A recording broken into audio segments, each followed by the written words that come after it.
네, 안녕하세요. 자, 이번 시간에는 생물의 다양성에 대해서 수업을 해보도록 하겠습니다. 자, 생명체는 각기 종류대로 다양하죠. 그렇죠.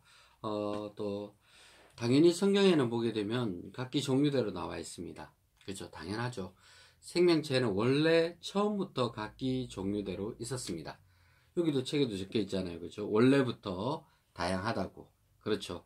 근데 이제 진화론 쪽에서는 설명하다 보게 되면 원래부터 다양했던 것이 아니고 어떤 한 뭐 세포에서 그죠? 이렇게 빠져나왔다라고 하는데 그렇게 설명하면 의외로 힘든 부분들이 많고 안 맞는 부분들이 많습니다.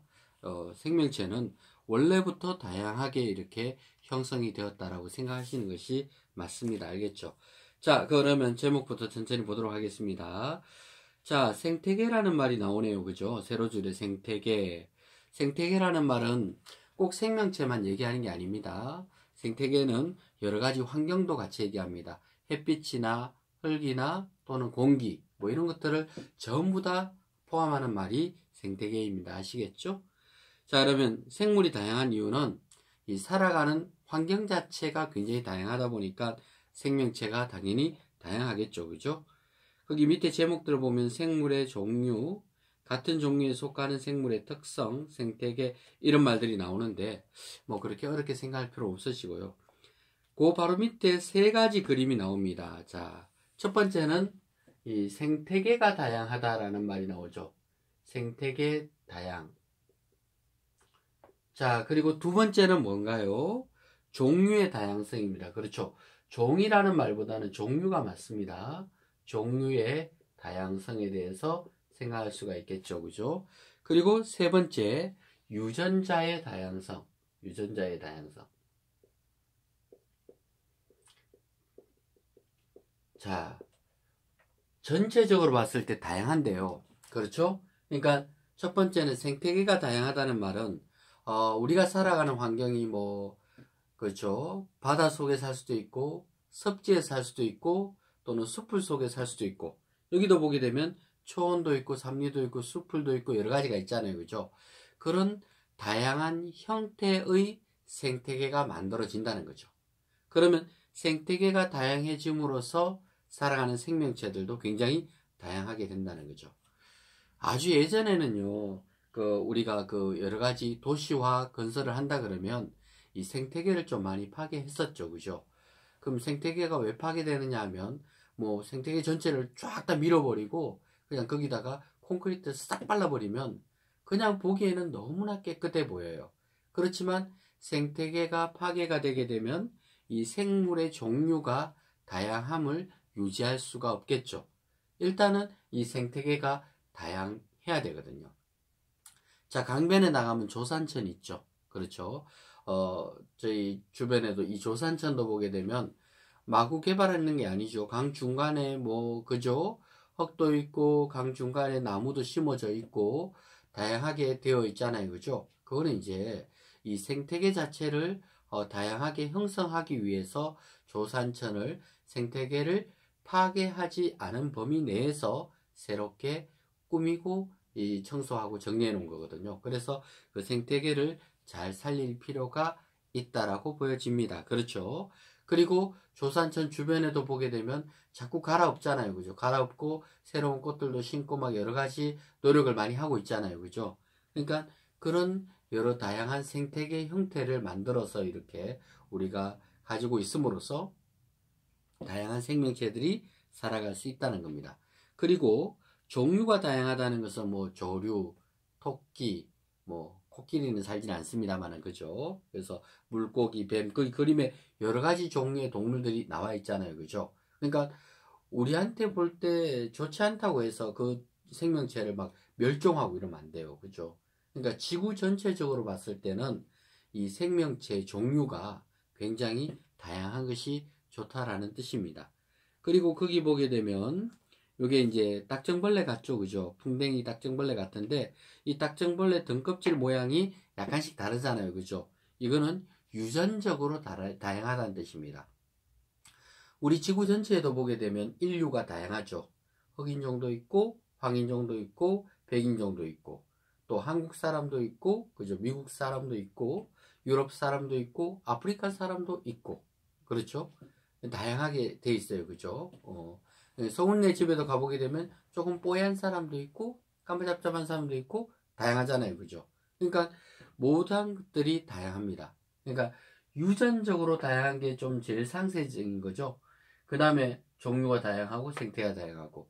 그러면 거꾸로 얘기하면 생태계가 다양했기 때문에 각 생태계마다 종류가 또 다양해질 수 있었고, 그것도 한 종류마다 또 유전적으로 다양한 형태의 생명체들이 나올 수 있었고, 그럼 전체적으로 봤을 때는 엄청나게 다양한 종류들이 있다라고 보여집니다. 그렇겠죠? 자, 그 다음에 두 지역의 생물 다양성 비교 나와 있죠. 한쪽에는 보니까 종류가 많아요. 그죠? 5종류고, 나 쪽은 보니까 4종류죠. 4종류인데 한 가지가 좀 개수가 많고, 그죠? 다양하지는 못합니다. 그죠? 그러니까 골고루 다양하게 있는 것이 좋다라는 뜻입니다. 그 다음에 생물이 다양해지는 과정에서 이 변이라는 말이 나옵니다. 자, 여러분들은 이제 교회 다니시니까 당연히 창조론 믿으시겠죠, 그죠? 진화 아닌가 아시잖아요, 그죠? 근데 진화하고 변이는 완전히 다른 말입니다. 수많은 진화론자들이 이 변이가 일어나는 것을 꼭 진화가 일어나는 것처럼 설명을 하는데요. 진화와 변이는 다릅니다. 변이라는 것은 같은 종류 내에서, 같은 종류입니다.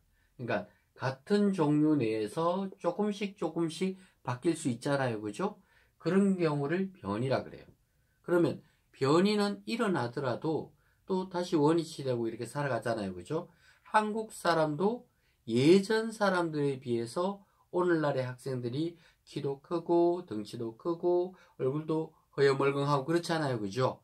그 이유는 그 먹는 환경이나 여러 가지 달라졌기 때문에 더 잘 성장하고 그런 겁니다. 근데 옛날 우리 그 선조들은 보게 되면 뭐 키도 작고 까무잡잡하고 그랬죠. 그건 자라는 환경 자체가 달라서 그렇죠. 그렇게 조금씩 바뀌는 건 뭐라 그래요? 변이라 그래요. 근데 진화라는 거는 뭐냐 하면 종류가 아예 달라지는 거예요. 원숭이가 아예 사람 되고. 그런 것들은 진화라고 하는데 실제로 이 진화의 증거는 있어요, 없어요? 없습니다. 알겠죠? 종류에서 종류로 완전히 바뀐 증거 자료는 아직까지 찾지 못했습니다. 뭐 시조새도 뭐 파충류에서 조류로 넘어갔다고 하지만 지난번 법정 재판에서 아니다라는 게 명백하게 밝혀졌잖아요. 그죠? 그러니까 아직까지 그런 단계는 없다는 거 분명히 아시고, 그렇죠? 괜히 또 학교에서 열심히 배우다 보면 꼭 진화론인 것처럼 이렇게 착각들 하지 마시고, 여러분들 각기 종류대로, 원래 성경에 나와 있는 대로 각기 종류대로 지어졌다라는 거. 변이라는 것은 그 종류 내에서 조금씩 변하는 것을 변이라고 합니다. 자, 그 다음 페이지 넘겨보겠습니다. 페이지 88페이지 네, 펼쳐주세요.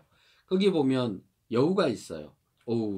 북극에 사는 여우는 귀가 조그마해요. 그죠? 근데 사막에 사는 여우는 귀가 이렇게 큽니다. 여우는 그렇습니다. 자, 두더지 같대요. 어떻게? 그죠? 그런데 왜 그러냐면 개도 그렇지만 여우도 우리처럼 몸으로 열이 발산되는 게 아니에요. 몸으로 열이 발산되지 않기 때문에 귀나 혀를 통해서 열이 많이 발산되거든요. 그래서 왜 개도 막 숨차거나 숨찰 때도 그렇지만 막 더웁고 이러면 혀를 길게 늘어뜨리고 막 하잖아요. 헉헉헉 끓이잖아요. 그죠? 그거는 그쪽으로 열을 발산하기 때문에 그래요. 그래서 여우도 마찬가지입니다. 추운 지방에 사는 여우는 열을 발산을 많이 하면 안 되겠죠. 그래서 귀가 이렇게 작게 생긴 겁니다.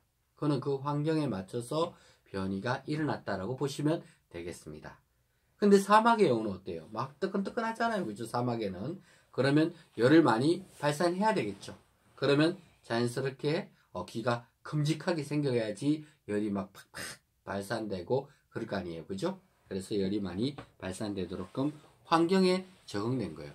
이러한 것은 우리가 변이라고 이야기할 수가 있습니다.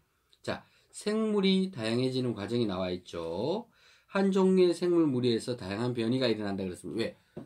아까 생태계도 다양했고 여러 가지 환경들이 다양하잖아요. 그죠? 다양한 환경에서 살다 보니까 자연스럽게 다양한 형태의 변이가 일어나서 다양한 종류가 형성이 되었다라고 보시는 것이 맞습니다. 그 옆에 갈라파고스 거북이도 나오잖아요. 그죠? 그래서 갈라파고스는 수많은 섬들이 모여 있는 곳이에요. 그럼 섬과 섬 사이에 떨어져 있기 때문에 쉽게 날아갈 수가 없어요. 새라고 해서 멀리 못 철새는 멀리까지 날아가지만요. 멀리 못 날아가는 새도 있고 특히 벌레나 이런 것들은 아예 멀리 가지도 못해요. 그렇죠? 그래서 이제 거기 사는 거북이라든가 또는 멧새 같은 경우는 각 섬마다 똑같은 거북이, 똑같은 멧새인데 이 먹는 음식과 환경에 따라서 부리 모양도 다르고 생김새도 다르고 그렇게 된 거예요. 그거는 분명히 변이죠. 근데 진화론을 쓴 다윈은 그 변이가 조금씩 일어나다 보게 되면 뭔가 종류가 바뀔 것이다 라고 짐작을 한 것뿐이에요. 근데 아직까지 그 종류가 바뀐 증거 자료는 발견하지 못했습니다. 변이는 일어납니다. 알겠죠? 그런데 종류에서 넘어가는 것은 아직 없습니다. 과학적으로. 자, 그 다음 그 밑에 보게 되면 생물이 다양해지는 과정이 나와 있잖아요. 그죠? 거북이가 보게 되면 밑에 식물들이 있으면 당연히 목이 짧아야 되겠죠. 근데 높은 곳에 자기가 먹는 열매들이 있다 보니까 목을 계속 길게 빼다 보니까 어떤 거북이들은 다들 목이 길어지게 되었다라는 겁니다. 이런 과정은 전부 다 변이 과정이에요. 밑에 또 멧새에 대한 이야기가 나오잖아요. 그죠? 그러니까 씨앗을 먹고 자라는 멧새도 있고 열매를 깨먹는 멧새도 있고 벌레를 잡아먹는 멧새도 있거든요. 왜? 자기가 살아가는 그 갈라파고스 그 섬의 환경에 따라서 먹이도 다르고 또 환경도 다르다 보니까 이 발 모양이나 여러 가지들이 조금씩 다르다라는 것을 알 수가 있습니다. 자, 여러분들 생물의 다양성에 대해서 했는데요. 이 파트는 사실은 뭐 그렇게 어렵지 않은 파트라서 쭉쭉쭉 이렇게 진도를 나가고 있습니다. 네, 감사합니다. 눌러주세요.